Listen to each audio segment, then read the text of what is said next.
Lebih dari 70% permukaan bumi terdiri dari lautan. Malahan, sebagian daratannya berada di bawah permukaan laut. Tapi anehnya, kita baru menjamah 5%-nya aja. 12 astronot telah berhasil mendarat di bulan, tapi baru 4 orang yang berhasil melakukan penyelaman berawak menuju tempat terdalam di seluruh dunia, Palung Mariana. Tantangan terbesarnya tentu saja tekanan. Di laut dalam, suhunya sangat rendah, jarak pandangnya 0, dan tekanannya sangat kuat sehingga jauh lebih sulit mengirimkan manusia ke dasar laut daripada ke ruang angkasa.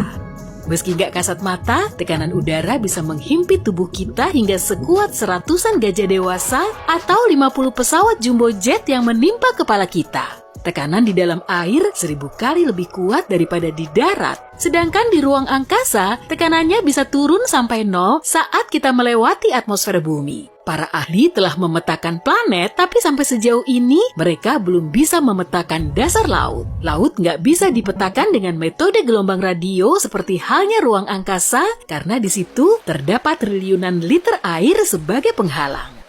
Samudra Pasifik terus menyempit, sedangkan Atlantik makin luas. Bertahun-tahun lalu, Samudra Atlantik sama sekali belum ada dan baru terbentuk setelah Amerika Utara dan Selatan saling terpisah. Saat ini areanya terus meluas hingga 5 cm setiap tahun. Sedangkan Pasifik makin ciut aja tuh.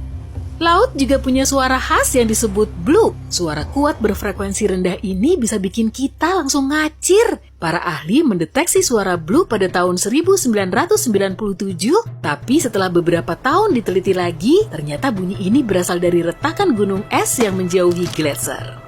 Di dalam laut juga ada danau dan sungai. Campuran air asin dan hidrogen sulfida bisa membentuk senyawa yang lebih padat dari perairan sekitarnya, lalu terbentuklah danau dan sungai yang mengalir di dasar laut. Air terjun terbesar di dunia, Katarak Selat Denmark, juga berada di bawah perairan Islandia dan Greenland. Tingginya 3.500 meter dan airnya hampir 2.000 kali lebih banyak dari Niagara. Air terjun bawah laut ini bisa terbentuk karena air dingin jauh lebih padat dari air hangat. Makanya bisa mengalir ke dalam laut Irminger yang suhunya lebih hangat. Rangkaian gunung terpanjang juga tersembunyi di bawah air, namanya Mid-Ocean Ridge dan panjangnya hampir 65.000 km. Manusia baru bisa menyingkap 1%-nya saja, dan ternyata pengetahuan kita soal gunung ini masih sangat minim kalau dibandingkan dengan Mars atau Venus.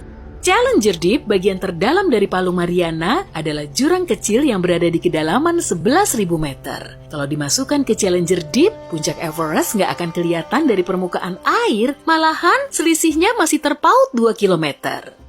94% organisme hidup di air dan hampir 2/3 kehidupan laut masih belum terjamah. Berbagai spesies baru juga terus bermunculan, termasuk yang wujudnya serem-serem seperti hiu goblin, ikan fangtooth, dan hiu berjumbai. Kedalaman laut memang penuh misteri. Ada juga harta karun yang tersimpan di bawah air. Laut mengandung sekitar 20 juta ton emas, tapi kita nggak bisa mengambil ataupun menambangnya dengan budget pas-pasan. Logam mulia ini tersebar di seluruh dasar lautan, dan kalau kita bisa mengambilnya, tiap manusia di bumi akan dapat sekitar 4,08 kg emas. Koral di perairan dangkal perlu melindungi diri dari sinar matahari. Caranya dengan membentuk lapisan pelindung yang bisa menangkal paparan sinar matahari. Mungkin kayak pakai tabir surya alami ya. Koral juga termasuk makhluk hidup, tapi nggak punya mulut, mata, atau organ lain, sehingga lebih mirip seperti batu. Ia termasuk hewan laut tak bertulang belakang. Sejumlah oksigen di bumi bersumber dari lautan, bahkan menurut para ilmuwan, jumlahnya sekitar 50-80%. Oksigen ini dihasilkan dari tumbuhan laut yang mayoritas berupa alga. Tsunami bisa mencapai ketinggian 30 meter, tapi gelombang di bawah airnya bisa setinggi 240 meter sebelum akhirnya pecah. Ikan yang hidup di samudera Antartika punya protein yang berfungsi sebagai bahan anti beku alami. Protein ini menempel pada kristal es agar tubuh ikan nggak ikut beku saat hawanya sangat dingin. Coba deh, dekatkan cangkang kerang ke telingamu. Ada sayup-sayup suara ombak yang memecah pantai nggak? Sebetulnya sih cangkang tadi cuma memperkuat suara berisik yang bersumber dari sekitarmu. Lautan dihiasi oleh berjuta gunung berapi dan 80% letusan gunung berapi terjadi di dalamnya. Ubur-ubur termasuk hewan laut paling tua di dunia. Nenek moyangnya hidup 500-700 juta tahun lalu. Bahkan, umurnya 2 kali lebih tua dari dinosaurus pertama yang baru muncul 240 juta tahun lalu. Hiu juga sudah mendiami lautan selama ratusan tahun, yaitu sekitar 400 juta tahun. Meski nggak bertulang sejati, hewan ini masih punya tulang rawan. Tulang serupa juga ada di hidung dan telinga kita. Kulit hiu tertutup oleh bahan mirip gigi, bukan sisik, sebutannya denticula. Karena teksturnya sekasar amplas, gerak hiu jadi lebih gesit dan tenang. Hiu lentera katai adalah hiu sekaligus ikan laut terkecil karena panjang tubuhnya nggak sampai 20 cm. Lobster sudah ada di bumi selama hampir 500 juta tahun. Para ilmuwan telah menemukan sejumlah fosil lobster raksasa berukuran 2 meter yang termasuk lobster terbesar yang pernah hidup di zamannya. Lumba-lumba bisa berenang sambil tidur karena cara tidurnya setengah terjaga. Saat tidur, kedua matanya menutup secara bergantian. Penyu laut cukup lihai menyesuaikan diri dan bisa ditemukan di semua benua kecuali Antartika.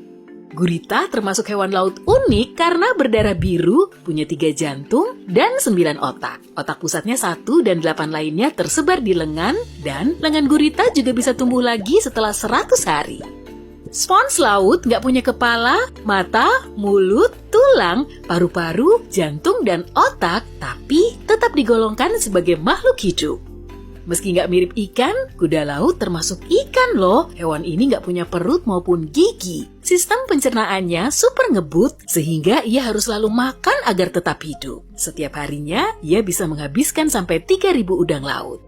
Ada tempat unik di Samudra Pasifik yang letaknya sangat jauh, namanya titik terpencil, dan jaraknya sejauh 2.400 km dari daratan terdekat. Tempat ini sangat sulit diakses karena bukan berupa daratan, dan orang yang pertama menemukan tempat ini pada 1992 pun belum pernah datang ke sana.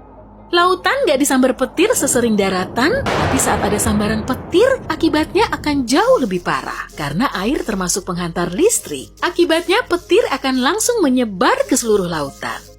Air dingin di sekitarmu saat berenang memang menyegarkan, tapi air bukan lapisan pelindung dan kamu masih bisa terbakar matahari. Air cuma memantulkan 10% sinar UV, sedangkan pasir memantulkan 15% lebih banyak sinar matahari. Suhu di lautan bervariasi, kadang bersuhu 4 derajat Celcius, sementara ada juga ventilasi hidrotermal di dasar laut. Lubang ini melepaskan air yang suhunya mencapai 400 derajat Celcius. Ada yang disebut fenomena lautan susu, yaitu saat air bisa bersinar dengan cahaya cantik. Area ini sangat luas sehingga kamu bisa melihatnya bersinar dari ruang angkasa, dan fenomena misterius ini biasanya bisa dilihat di Samudra Hindia. Terkadang, saat bersantai di pantai, kamu bisa melihat kilatan hijau di cakrawala. Hal ini terjadi karena atmosfer membiaskan sinar matahari saat melaluinya, setelah itu atmosfer menghamburkan sinarnya menjadi berbagai warna. Seperti sebuah prisma yang menghamburkan sinar, kemudian kita melihatnya sebagai pelangi kecil. Lubang hitam punya kekuatan gravitasi yang sangat ekstrim dan bisa menarik semua objek yang memasukinya. Sinar pun gak akan bisa lolos darinya. Hal serupa juga terjadi di lautan. Fenomena ini disebut sebagai pusaran air raksasa yang terkadang ukurannya lebih besar dari seluruh kota dan berputar cepat melawan arus utama, memilin miliaran ton air dan semua benda lain yang menghalangi.